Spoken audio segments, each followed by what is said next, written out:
Ireo lohateny vaovaontsika amin'ity alatsinainy 3 aogositra 2022 ity. Maikilan'ny afo alina ny bazary kely ao Toamasina. Natolotra ho ampiasain'ny FFKM anomanana sy andrindrana ny fikaonan-doham-pirenena ny village voara eny Andotapenaka. Averina indray ny fanifanana mpanao gazety amin'ny alalan'ny bourse Ghislaine Dupont et Claude Verlan iara-iasa amin'ny France Media Monde sy ny RFI ny ORTM ao anatin'ny fanatanterahana izany. Ary hitondra fanadihadiana amintsika tao anatin'ny vaovao an-tsary mikasika ny mécanisme denticitaire fitaovana noforoan'ny olombelona tany amin'ny 2 taona lasa ny namana Nalsoa Andriamasinoro.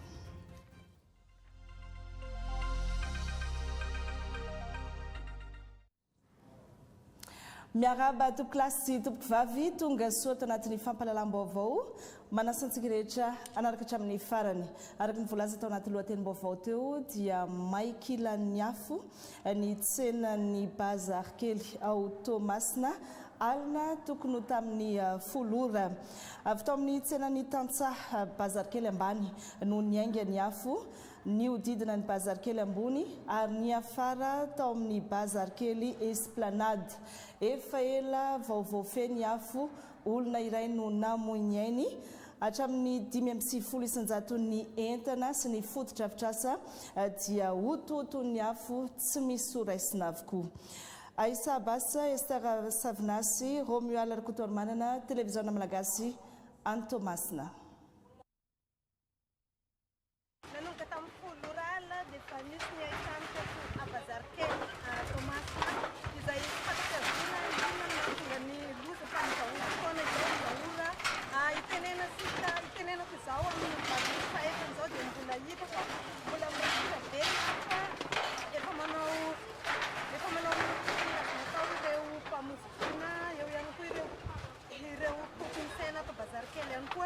Tokony tamin'ny folora alina no nanomboka ny rehetra ny afo niainga avy teto amin'ny bazary kely ambany na atradiny 2.0 ny firehetan'ny afo izay niteraka fahavoazana sy 10 isanjato. Olona iray hatreto no maty voalaza fa may niaraka tamin'ny entana tsy fantatra mazava no antony na tonga izao famaizana izao mitantara ny zava-misy ireo mponina trabony. Le afo aloha zany mety raha ny ono aminay satria manko izay efa tara vao tonga dia mety efa 30 minitra tao aoriana firehetan'ny afo izay vao tonga dia ny feo eny zany dia hoe environ 20 mètres miala teto amin'ny tsenanay ity natomboka le afo dia izay tonga hoe anavotra fa efa tsisy azo atao tonga efa tsy tafiditra tonga efa afo daholo ny fanana dia tena tsy tafiditra tonga izay. Allez, on vient de mettre le légumes ny anay ovy sy carotte dia laiso. Inona no mety hoe nahatonga miparitaka be? Voalohany indrindra aloha zany le tsenany bazary raha isika kakazo daholo no tena fa na izany na tsy izany anay zao io dur raha voalohany may anay le partie hazo rehetrarehetra zany tonga dia tsisy may rehetra. Tonga ke zay amin'ny 2.0 latsaka satria mbola agnaty dia mbola tsy maheno pompier efa tonga aty zay maheno pompier kely dia ahoana dia efa niakatra amin'izay le afo tsofoka aty zay nifindra ary amin'izay le afo fa niakatra ohatran'izay ny tantarain'jareny dia nahay niakatra taty amin'izay le afo dia zay nitsoka daholo. Raha fantatra hoe taiza no mety hoe fanombohan'le afo? Afo ta bazary kely tany ambany. Ny fisehony hain-trano dia tsy nampozina mihitsy satria ny hain-trano avery ambany ary amin'ny tsena Esplanade tavaka raha ty ambony aty amin'ny bazary kely aty ambony tsabona tanteraka ny bazary kely mangataka amin'ny fahapanjakany izay mba hijerana akaiky hijerana satria tena 82% zany ny fahasimbana. Inay zany amin'ny maha hoe mpivarotra anay zany ny zavatra tena hoe masoa anay zany dia hoe mitsenanay fivarotanay dia zany izao zavatra vona amin'ny aminay zany mba ny fanampiany fanjakana atao aminay zany dia hoe ny anamboarana tsenanay ho anay satria izay anisan'ny tena zavatra mampimaivana misy le famaizana tsena tebotebo foana zay vahoaka hoe moa zay ho tafaverina place mihitsy tafaverina place dia anisan'ny zavatra tena hoe angatainy an-tanandroa misy zany hoe raha misy zany hoe fikarakarana fanjakana anay zany a dia aleo zay recensé zay vita recensement io mba hiazona amin'ny toerana satria anisan'ny mampikorotana saina vahoaka mpivarotra eto bazary kely zany fanamboarana tsena zany. Efa ao anatin'ny fanadiadiana tanteraka ireo tompon'andraikitra manoloana izao vonina izao. Mariny fa mahery ny 3,000 ireo mpivarotra eto bazary kely Tomasina izay nitondra hafaisana nandritra izao famaizana Matsiravina izao. Savadoziny mankaheranareo niaramboina any Tomasina any. Andrasana amin'ity volana aogositra ity ny daty hanaovana ny fikaonan-doam-pirenena lehibe ny FFKM no hitarika izany araka ny efa fantatsika eo am-piandrasana izay tety andro izay indrindra dia natolotra ny fiadidinan'ny fanavaozana tamin'ny alalan'ny ministera-ny fanajariana tany ho ampiasain'ny FFKM anomanana sy andrindrana ny fikaonan-doam-pirenena ny village voara etsy Andota-penaka. Nandrianina Razafindramaro sy Tanterandriambelo. Eto amin'ny village voara fotodrafitrasa anisan'ny nandraisana ny francophonie tamin'ny taona 2024 eto Andota-penaka ety no biraon'ny FFKM vaovao toerana anomanana sy ikarakarany ny fikaonan-doam-pirenena. Misy bâtiment efatra izy ireo ho ampiasaina ao anatin'izay fotoana natanterahana ny concertation nationale izay dia ezaka andrindra sy hijery ny fomba ampiasana andreo ny FFKM. Misy no atao birao moa amin'izy ireo misy ihany koa no atao efitrano ivoriana ary misy ihany koa ny toerana izay hiasan'ireo filoham-piangonana manokana.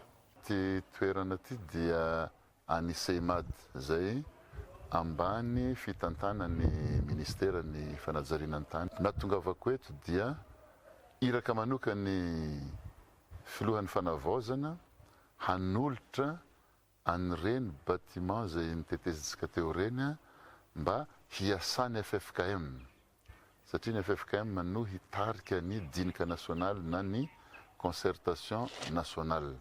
Nomen'ny filohan'ny fanavaozana andraikitra feno mitarika sy mandrindra ny fikaonan-doam-pirenena ny FFKM.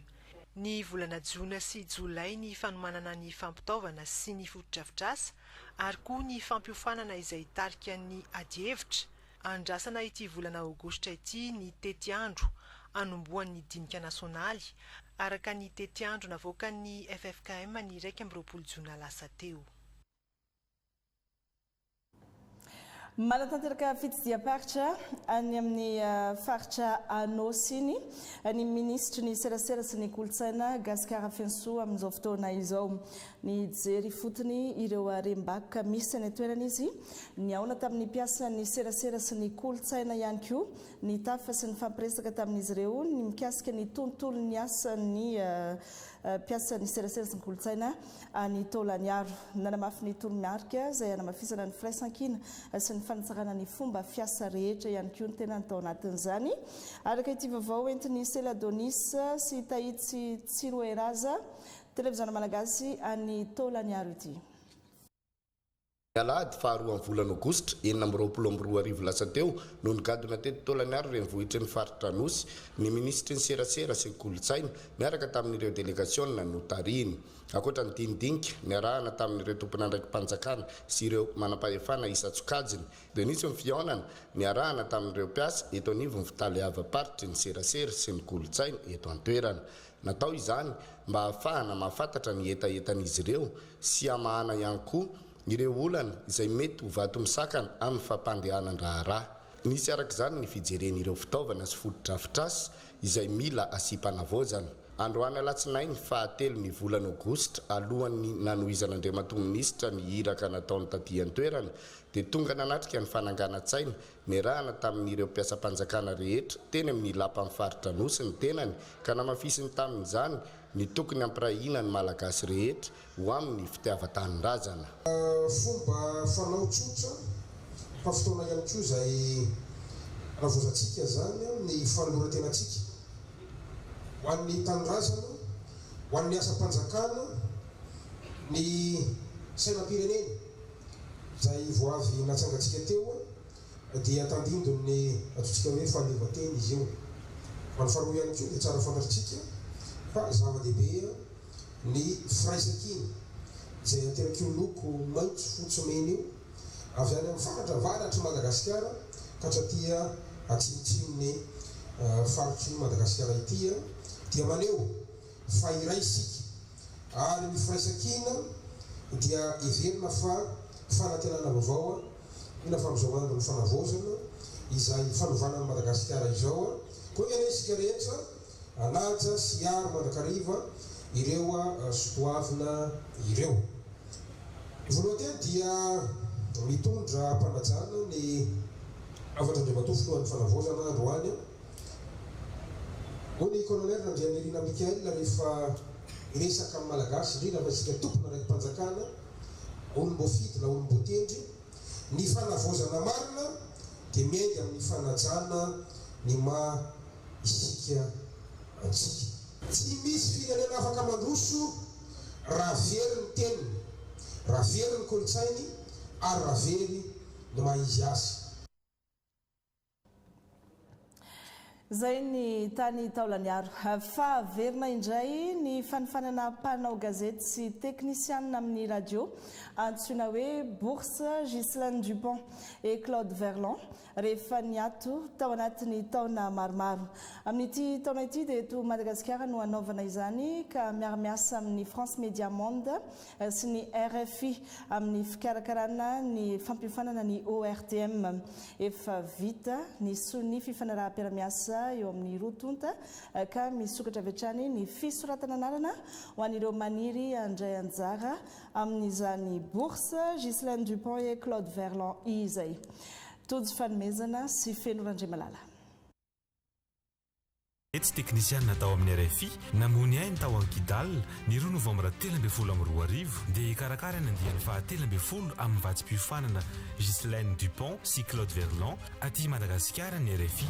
Ho tanterahana eto Madagasikara amin'ny volana Oktobra ho avy izao ny andiany 9 amin'ny Bourse Ghislaine Dupont et Claude Verlon izay iray amin'ireo fandarana asa fanofanana tanora mpanao gazety sy teknisianina lehibe indrindra maneran-tany.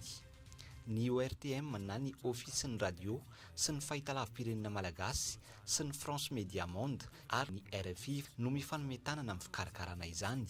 Ny ato kely izy io nandritra ny taona maromaro dia zao vao ataontsika hoe noho ny fifampiresahana nisy teo amin'ny RFI sy ORTM zany dia misokatra indray ny Bourse Ghislaine Dupont sy Claude Verlon. Efa misokatra ny fisoratana anarana ho an'ireo te handray anjara amin'ity fiofanana ity ary farana ny 17 ny volana Aogositra ho avy izao. Ireo tanora mpanao gazety sy teknisianina latsaky ny 5-30 taona no afaka mandray anjara. Ohatrohatry ny ahoana ny kritera na ny masitsivana mpiasan'ny radio zany journaliste sy teknisianina no horaisina 10 no horaisina manerana ny Madagasikara zany na koa journaliste étranger fa mipetraka eto Madagasikara dia afaka mandray anjara ao anatin'io fiofanana io izay hatao manomboka amin'ny 15 ny volana Oktobra hatramin'ny 30 ny volana Oktobra ao amin'ny foibe ny ORTM manosy zany. Araka ny fanambarateo, ny ORTM no andray ny fiofanana amin'ny alalan'ny fanomezana foto-drafitrasa sy fanohanana ara-teknika. Ny France Media Monde kosa no hitondra ny mpampiofana. Ny fiofanana horesahanao zany ny raha ho an'ny journaliste ny fomba fanoratana, ny fomba fanaovana reportage, ny fomba fanaovana interview, ny fomba fanaovantsika conception ana journal sy ny reportage horesahana ao anatin'ny formation io dia ny teknisianina moa ny fomba fakana feo na anaty studio zany na eny ivelany, ny fomba fametrahana ireo mixage zany ny ambiance ny rehetrarehetra ho an'ny teknisianina ianarana ao anatin'izay fiofanana izay avokoa. Aorian'ny fiofanana eto Antananarivo, isy mpanao gazety iray sy teknisianina iray izay mendrika indrindra anaraka fiofanana any Paris France amin'ny taona 17 fiofanana iarahana amin'ny INA sy ny Sciences Po ary ny France Media Monde. Ho an'ny ORTM ity fiara-miasa ity dia natao hanokafana bebe kokoa ny varavarana ho an'ireo tanora matianina malagasy sady hanatsarana hatrany ny kalitaon'ny asa fanaovan-gazety eto amin'ny firenena amin'ny alalan'ny fifanankalozana traikefa sy fahaiza-manao amin'ireo matianina iraisan'ny pirenena.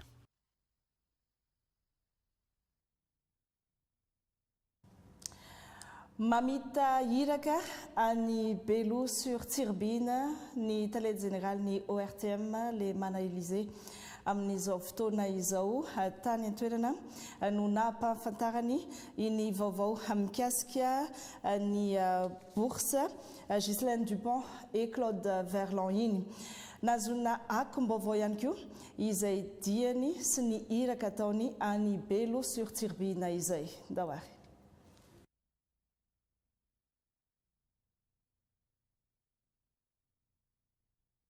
Ka mbola tsy vonina ny vaovao mikasika ny iraka ataon'ny Taled Général ny ORTM ny Belo sur Turbine dia toizantsika mifampalalam-baovao rehefa avy eo indray ho arahintsika izay. Natolotra ny ministera ny fampianarana teknika sy ny fanifanana arakasa androany ny boky fanovozan-kevitra momba ny fiofanana no volavolain'ny IECD, Institut Européen de Coopération et de Développement. Fitaritana arakasa mifototra amina sehatra asa roa no votoatin'ny boky dia ny fizahantany sy ny angovo azoavaozina. Amafisina ny fahaiza-manao ny mpianatra sy ny mpampiofana ifanaraka amin'ny tsenan'ny asa misy ankehitriny eto Madagasikara tarikevitra ara-pedagojika mifanandrifindrindra amin'ny fampiakarana ny lenta sy ny kalitaon'ny fampianarana teknika sy ny fanifanana arakasa. Naka ny sary Roger Andrimanalina. Ny aingavy amin'ny filan'ny tsenan'ny asa sy ny mpampiasa manamafy ny politika mpanjakana amin'ny fampandrosoana ireo sehatra asa fototra iankina ny toe-karem-pirenena dia ny fizahantany sy ny sehatry ny angovo azoavaozina ireto boky fanovozan-kevitra momba ny fiofanana ireto.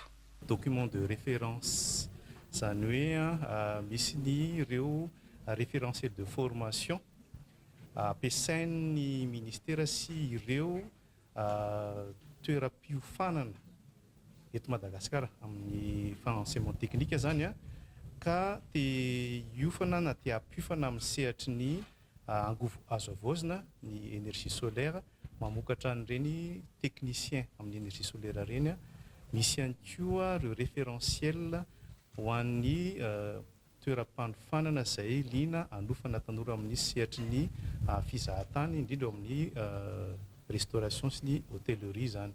Ankoatran'izay dia misy ihany koa ireo référentiel de formation izay natokana indray ho an'ny toeram-panofanana izay te hanofana ny tanora na olona ihany koa ho lasa n'ilay atao hoe conseiller en insertion ou rétention professionnelle ahafahan'ireny tanora eny mahita tsara ny lalakalehan'izany. Ireto boky ireto araka izany no anisany hanampy betsaka ny mpianatra hanoro lalana azy ireo amin'ny fisafidianana ny lalam-piofanana sy ny sehatra asa tiany atao tsy ho very fotoana amin'ny andrakandrana fa hanokatra lalana avy hatrany amin'ny fitadiavana asa sy famoronana asa. Anisany zava-dehibe ihany koa ankoatra ny tony document référentiel tony izay fiara-miasa irahana amin'ny zareo ny IECD dia la formation en alternance. Izany hoe rehefa mianatra ny ankizy dia manao stage amin'ireny orinasa ireny ihany koa izay tsy ampy satria mila expérience daholo zao ny orinasa rehetra ao anatin'ireny zava-dehibe zany dia rehefa tonga eo izy dia avy eo tonga dia afaka recruter le manana orinasa ary afaka ihany koa izy mamorona asa ho an'ny tenany zay fomba toe-tsaina manana esprit entrepreneurial zany da toe-tsaina fandrarana ny tena anosihan'ny fanjakana fanavaozana amin'izao ny tanorantsika mba hoe mamorona asa ho an'ny tenany izy dia mba manangana orinasa dia mba hampitombo ny toe-karenantsika zany ao anatin'izay. Ho ampiarina avy hatrany tsisy atakandro eny amin'ireo ivitoeram-piofanana arakasa sy sekoly teknika manerana ny nosy ireto boky fanovozan-kevitra momba ny fiofanana avy amin'ny Institut Européen de Coopération et de Développement IECD ireto izay azo antoka fa hampiakatra ny lenta sy ny kalitaon'ny fampianarana teknika sy ny fanofanana arakasa eto amintsika.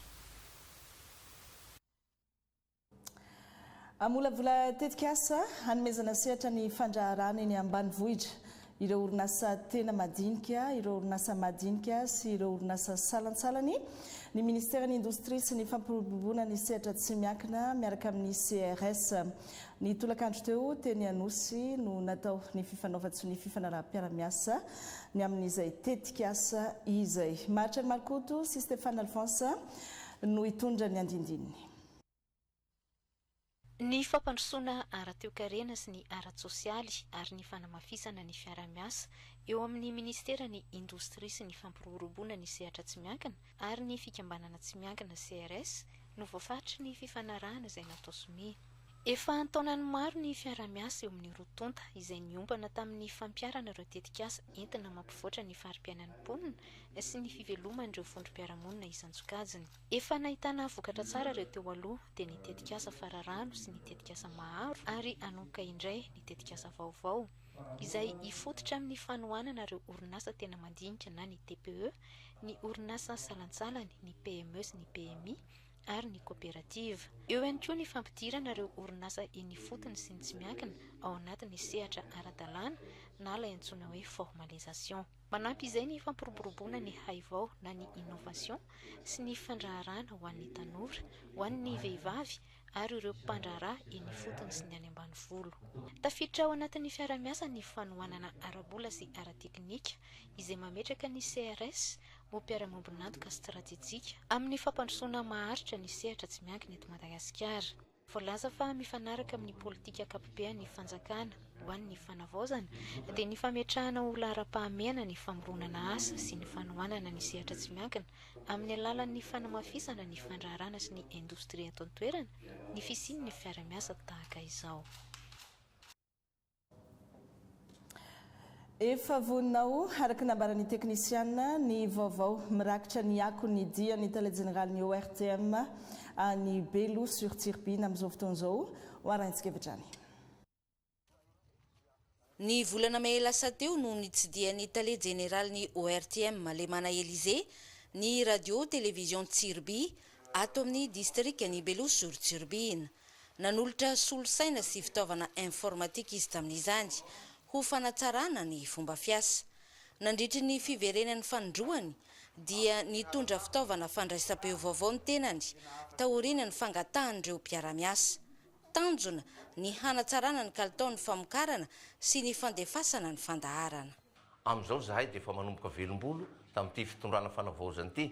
Ohatra fotsiny zao hoe nisy fahasimbana ny émetterana radio sy ny télé dia niazakazaka ny télé général ny ORTM zay zanak'olo baka aty koa zany atao hoe manatombo zay ny angarana kely tonga dia nanamboatra an'izay na dia hoe mbola tsy vita ara-dalàna aza fa afaka mandeha. Eo amin'ny fampitaovana dia maro hoe ohatra hoe nahazo ordi zay dia efa mirehareha zao fa afaka manao montage mandefa vaovao. Raha teo zay manofa ordin'olona anaovana montage amin'ny vaovao amin'ny TVM eny fa na ny RNM aza. Misy ihany koa zany le ordi ray ihany ny fandimbasana sady anaovany animateur animation no andefasany dokam-barotra miala koa iny dia miady eo koa dia hoe ao fanaovana montage RNM vetivety. Dia nahazo an'izay zahay dia efa velombolo.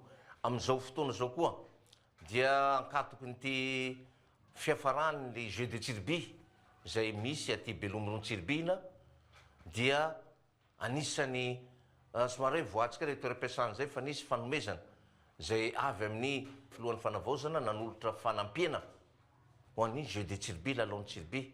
Ankoatran'izay zao zahay nahazo micro professionnel.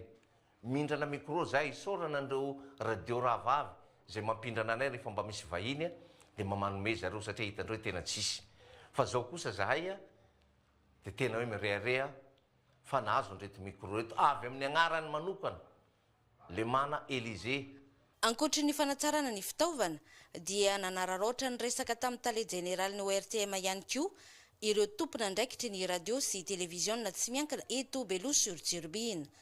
Nangataka ny hisian'ny fiara-miasa maharitra izy ireo indrindra eo amin'ny fifampizarana traikefa sy ny fanofanana momba ny asa fanaovan-gazety. Raha oharina amin'ny commune urbaine ohatra Morondava reny ohatran'ny somary tavela kely zany ny lafiny communication ty fandrindra ny resaka journalisme zany.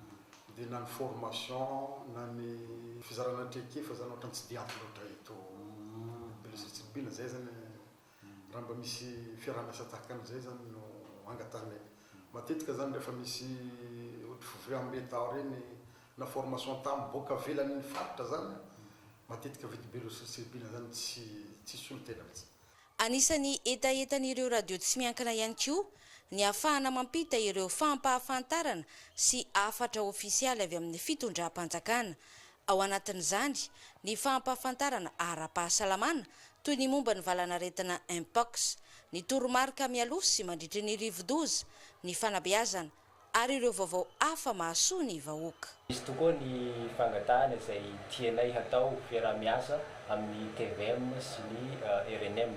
Fa indrindra zay amin'ny programa izay eo amin'ny fanjakana ny hoe ny resaka annonce tena hoe na ny filazana izay avy amin'izy ireo mba tokony izany reny filazana reny rehefa misy hoe fanambarana dia tokony handeha aty aminay ihany koa satria zahay dia olo-pirenena ihany koa na dia islamo azy zahay dia olo-pirenena mba tokony hahafantatra ny zavatra mandalo eto amin'ny firenena. Zany hoe misy zany mpanaraka anay dia tsy manova onde mihitsy fa ao atao aminay fotsiny satria ao ny radio izay efa mahazatra azy antahaky zany izy islamo izay no nangatahanay fiarah-miasa hoe mba tokony ahazo koa zahay ato amin'ny onjam-peo feno fahendena. Raha ny vahiny teto amin'ny radio katolika teto Belosur-Tsirbie na ny tale generalny ORTM dia nambarany ny mahazava-dehibe an'izay fiarah-miasa izay. Tsy mijanona zany amin'ny maha-média public zay ny ORTM fa mitady ihany koa ny fomba fiasa ahafahana manaparikan'izay sary sy ny feo zay amin'ny radio rahavavy na ataontsika hoe télé rahavavy mba ahafahany maro anisa mahazo vaovao amin'ny fotoana ilana azy zany mba tsy ho tara dia mahazo ihany koa vaovao mitovy manerana ny nosy ka anisan'izay zany no antony fitsidiana natao tamin'ny radio rahavavy eto Beloa Morony Tsiribina hijerena hoe inona ny fandaharana na ny programa izay mahalina an'ilay station hafa akoatra ny RNM sy TVM ka ahafahana miara-miasa zany manaparitaka anazy. Isy zany fifanarahana amin'ny ORTM zany sy ny radio privé.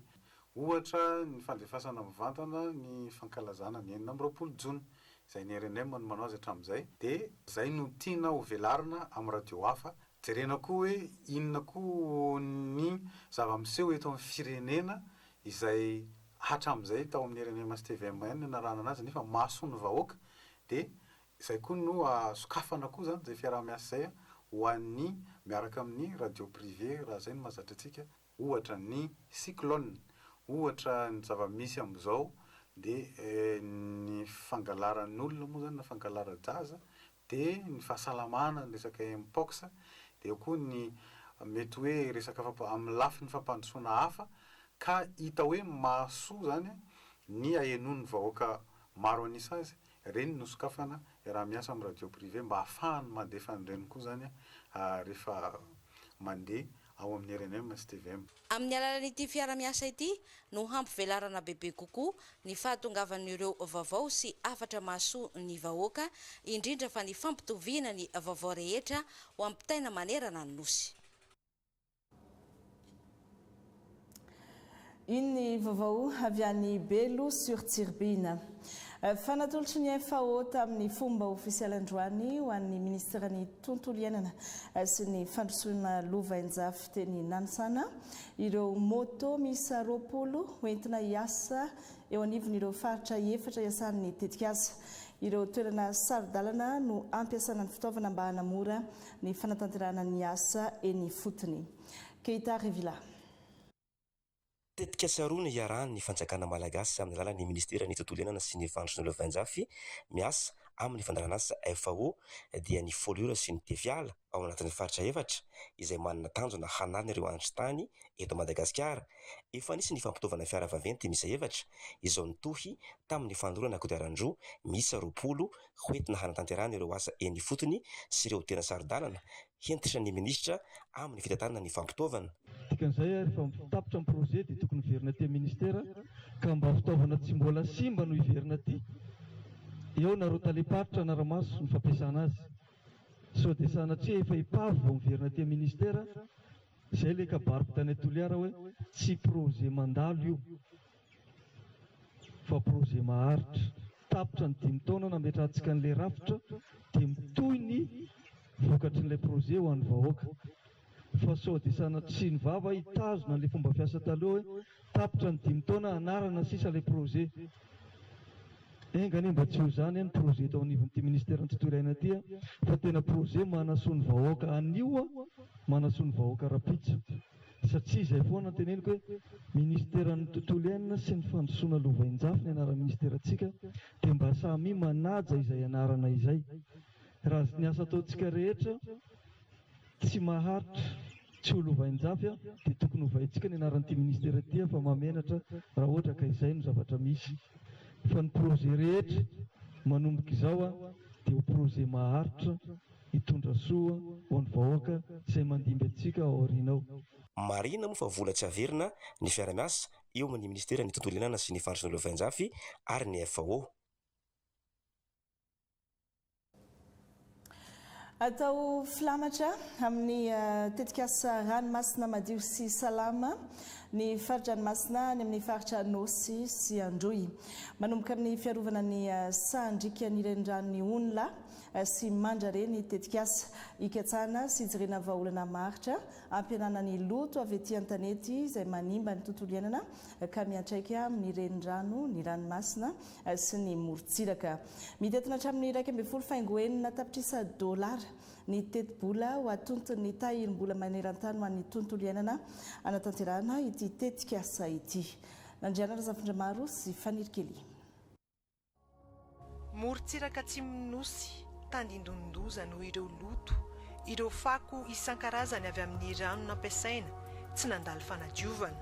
Tandindondoza ihany koa no ireo fako avy amin'ny fomba fanao sasany amin'ny fambolena sy ny indostria izay manimba tsikelikely ny tontolo iainana an-dranomasina. Isan'andro nefa olona maherin'ny 5 alina no mivelona mivantana avy amin'ny ranomasina. Tsy ahatongavana amin'ny kion-dalana tsy misy azo atao intsony na rafitra ny tetikasa ranomasina madio sy salama. Faritra Nosy sy Androy no misitraka azy. Ao anatin'izay dia isy ny fanavaozana ireo rafitra rehetra, ny lalàna mifeny fitantanana tontolo iainana na an-tanety na an-dranomasina.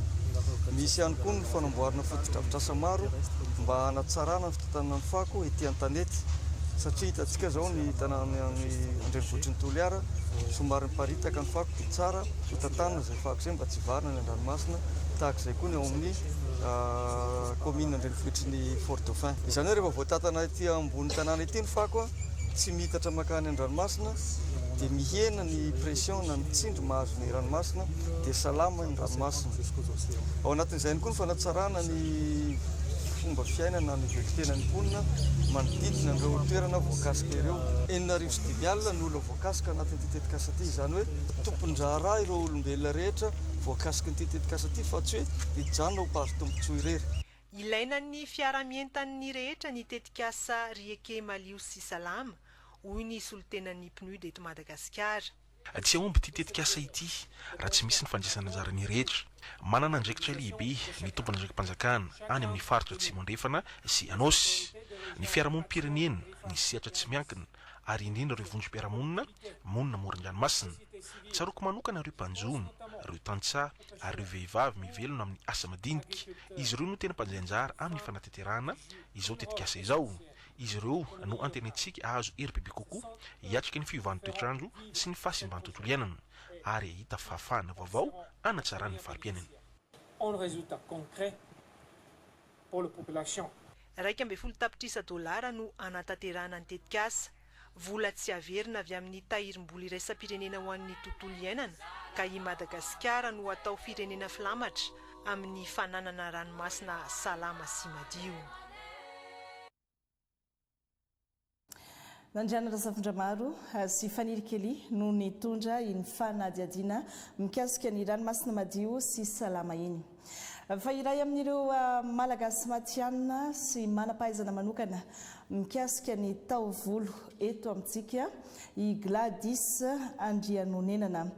Nandalo fiofanana maro mikasika io sehatra io tany ivelany tenany ka vonona ny fampizarany fahaiza-manaony amin'ny tanora malagasy mitovy aminy liana amin'izay tontolo ny lamode ny taovolo izay ao anatin'ilay antsoina hoe Gladys Académie Expertise mandritra ny salon des expertises momba ny fizahantany. Olivier Andremilolo miaja. Ny tantarany Gladys Andrianonenana dia niainga tamin'ny nofinofy ho maty ihany ny Andohany, niainga tamin'ny kely indrindra teo amin'ny sehatry ny fikarakarana endrika amam-bika, ny fanaovana taovolo sy ny sisa. Nandalo sedra maro teo amin'ny sehatra io saingy tsy kivy fa nilofo hatrany niezaky ny hivoatra niatrika fiofanana teto toerana nihitatra hatrany ivelany io fiofanana io taty aoriana ary ny fanakalo traika efa tamin'ireo matianina ny ivelany nahazo ny mari-pahaizana iraisam-pirenena. Ankehitriny efa manana ny toerany Gladys ka mahatsapa ny fahasarotana no lalovany ary vonona ny fampizara ny fahaiza-manaony amin'ireo tanora malagasy ao anatin'ilay Gladys Académie Expertise. Tena tiany olona le izy no nahatonga ny Gladys Académie niforona mba hisy ohatry ny Gladys betsaka be mba hanana asa zany ny olona rehetrarehetra fa tsy chômage ohatrana taloha satria zany misy moment chômage ary SDF. Tena betsaka manan-talenta eto tsy nandalo formation be loatra fa tena manan-talenta be mihitsy ny gasy ampiana kotokosi kely zay ny antom-pisiny Gladys Académie Expertise. Renim-pia ny akademia ny ministra ny fizahantany sy ny asa tanana ohatra velona ho izy ny finiavana ny heritsaina naseho ny Gladys ary mendrika ny alaintaka ho an'ny hafa mendrika ny otoanana ihany koa. Sotra ny antony eo aloha ny fanamarina fa asa tanana tamperaka ny asa fanaovana volo ary zay fahaiza-manao izay no mila omentsika lanja mba hisiny fambolana asa eto Madagasikara. Ny akamaroan'ny olona rehefa tena manana fahaizana dia te hiavana izany ho azy samirery fa ho an'ny Madame Gladys dia rako manokana eto dia ilay hetaheta hoe alao zaraina ilay fahaizana ngeza be zany fa no manarakarak'izay aleo tsindriko tsara hoe fa iveriko fa tsy toy ny vehivavy rehetra ihany koa izy fa ny lalana rehetra no lalovany tamin'ny fiainana dia iveriko fa tokony hasaky amin'ny saina tanora maro azo atao tsara ny manana tanjona ary azo atao mitonga amin'izany tanjona izany na dia tsy voatery ampy aza ny fahefa-mividéo-pilasana na tsy voatery anananao aza ny diplôma rehetrarehetra fa ny fiainany Gladys dia tena hoe ohatra velona azony rehetrarehetra raisina. Misokatra ho an'ny rehetra arak'izany ny Gladys Académie Expertise eto Andrano-Bevava. Amantatra zavatra miavaka kely sika eo amin'ny tontolon'ny teknôlôjia eto amin'izao tontolo izao ato anatin'ity fanadihadiana manaraka ity. Fantatra ao ve fa tany amin'ny fiandohan'ny taona 700 no nahitana ny mécanisme denticitaire na fitaovana mekanika trana indrindra tany amin'ny faritry ny ranomasina Méditerranée. Fitaovana nampiasain'ny Grika tamin'ny tontolon'ny astronomia izany hoe mikady sy maminavina ny zavatra misy eny anabakabaka eny izy io. Mbola mitohatra amin'izao ny fikarohana momba ity fitaovana efa tany amin'ny 2 taona lasa ity. Tany zany no efa nanamboatra fitaovana sarotra ny zanak'olombelona. Nalisorandriamasinoro no nanao ny fikarohana sy tondra ny fanadihadiana. Des pêcheurs d'éponges mirent accidentellement au jour le mécanisme denticitaire au fond des eaux entourant l'île grecque. Hita tao anatin'ny samborendrika teny akaikin'ny nosy iray any Grèce tamin'ny taona 1700 ny mécanisme denticitaire. Na dia efa 100 taona mahery aza no nahitana azy, mbola mahaliana ny mpahay siansa hatramin'izao ny zava-miafina mombamomba ity fitaovana ity. Nampiasaina izy io mba amin'ny anina ny fiposahan'ny masoandro sy ny volana, anaovana tombana ny datin'ny éclipse na masoandro na volana, anaraha-maso ny fihetsiky ny planeta sasany, anehoana ny calendrier astronomique sy anondrona ny datin'ny lalao grika fahiny, anisan'izany ny lalao olympique. Tany amin'ny 2 taona lasa no everina ho namoronana ity ordinateur mekanika tranainy indrindra maneran-tany ity, vita amin'ny varana ny mécanisme denticitaire ary ahitana engrenage mahery ny 3 isa, engrenage manao kajy astronomika sarotra. mampiseho fa efa tena avolenta ny siansa sy ny fahaiza-manao ny grika talohan'i Jesosy Kristy ny fisiany ity fitaovana ity izay mbola heverina ho iray amin'ireo zava-baovao ara-teknôlôjia mahavariana indrindra teo amin'ny tantaran'ny olombelona. Nomena ny anarana antisiter ilay nosy nahitana ity azo lazaina ho razamben'ny ordinateur ity. Ijanona ny ivelan'izay ihany sika nandravarava tao Spokane tany Washington, États-Unis. Ny lelafo velarantany amanarivo ny hektara no may niaraka tamina trano fonenana maromaro. Raha efa mahatratra netsy ny hektara kosa no may tao amin'ny fanjakany Washington manokana. Tsy nisy ny anana fohy fa na izany aza dia mbola mampanahy ny mety hitarany afo.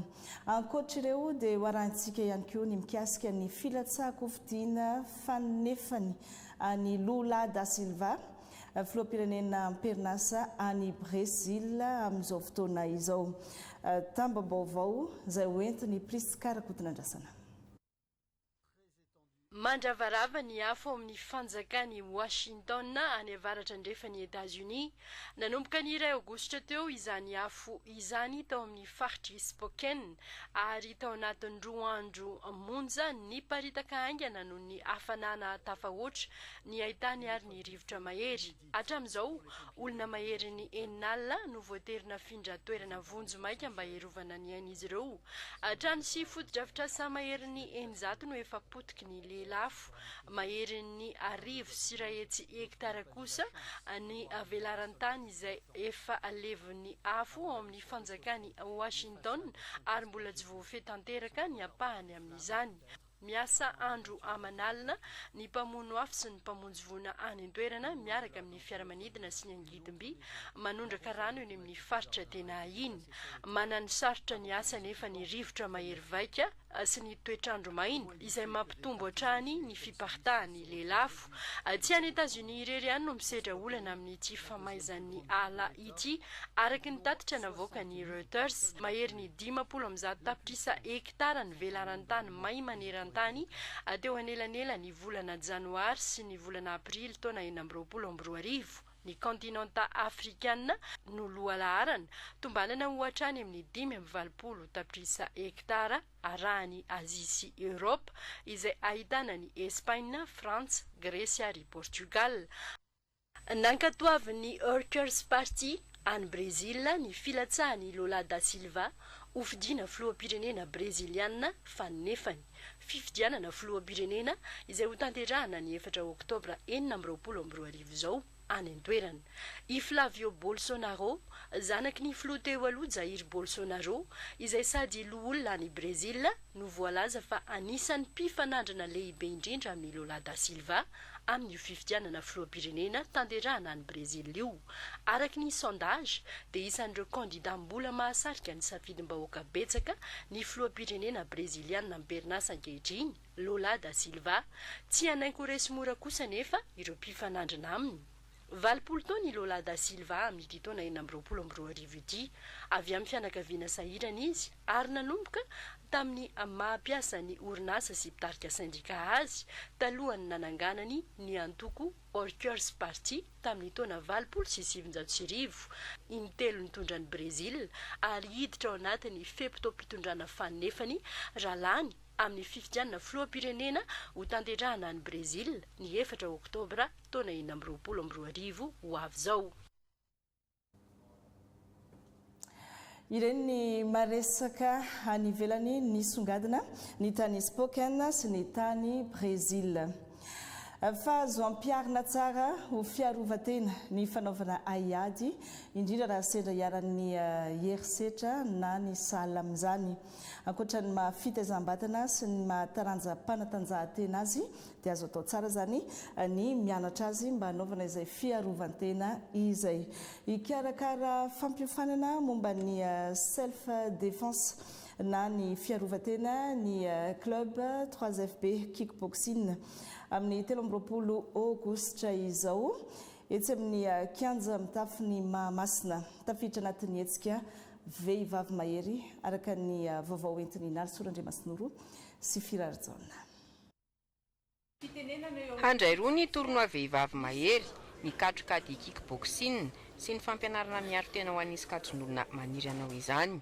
Manomboka eo amin'ny 5 taona ny miakatra no afaka hianatra ny self défense. Tokony miova lafo ny tahotra, tsy tokony olom-pirenena intsony matahotra fa mitondra vahaolana zany ny club sy ny combattant famolavolana sy entraînement initiation amin'ny resaka self défense mba ahafahana manatsara an'izay fahaiza manao ny vehivavy sy ny olom-pirenena miaro tena izay. Satria rehefa afaka miaro tena ianao dia sarosarotra kokoa no hiaran'izay herisetra izay la ara-moraly io la ara-fizika dia tena entanina ny vehivavy mba hiditra amin'izay self défense izay. Manoloana izay tsy fandriam-pahalemana izay, misy ny fepetra ampitain'ny tompon'andraikitra mandritra io hetsika io.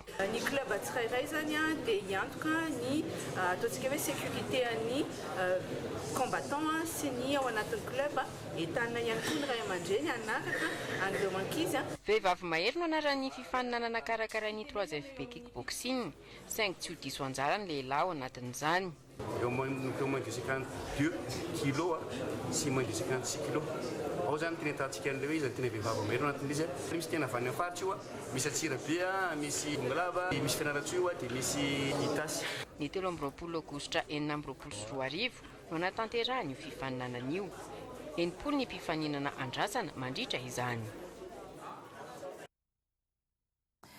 Ary mananantsika ny fampahalalam-baovao ny lafin'ny kolotsaina sady tsy tiantsika ny kandreo any amin'ny faritra Betsbook iny ny akon'ny festival revorevo andian'ny fahatelo izay manasongadina ny kolotsaina sy ny fomba mampanao any an-toerana rehefa mamboly vary. Adriel Brice, TVM ny kandreo. Fanasongadinana ny kolotsaina antsoina hoe revorevo aty amin'ny district ny kandreo faritra Betsbook izay naseho ankira narana di tamin'ny alalan'ny vakodrazana sy antsa sakalava ary iragasy no nentina nanokafana ny festival revorevo andian'ny fahatelo tamin'ity taona 2024 ity. Ny revorevo dia fomba mampanao rehefa mboly vary izay midika fa manana omby sy manana tanimbary midadasika ny mponina ty akandreo. Amin'ny kolotsaintsika malagasy mihitsy no tsy afaka misaraka izany omby sy ny kolotsaina izany na eo amin'ny asa aman-draharaha na akasoavana na akaratsiny. Ny zavatra tiana ambara izay avy eo amin'ny ministeran'ny kolotsaina dia ny manome sy manitatra ny ambainday an'izany kolotsaina izany izay miainga avy aty ifotony.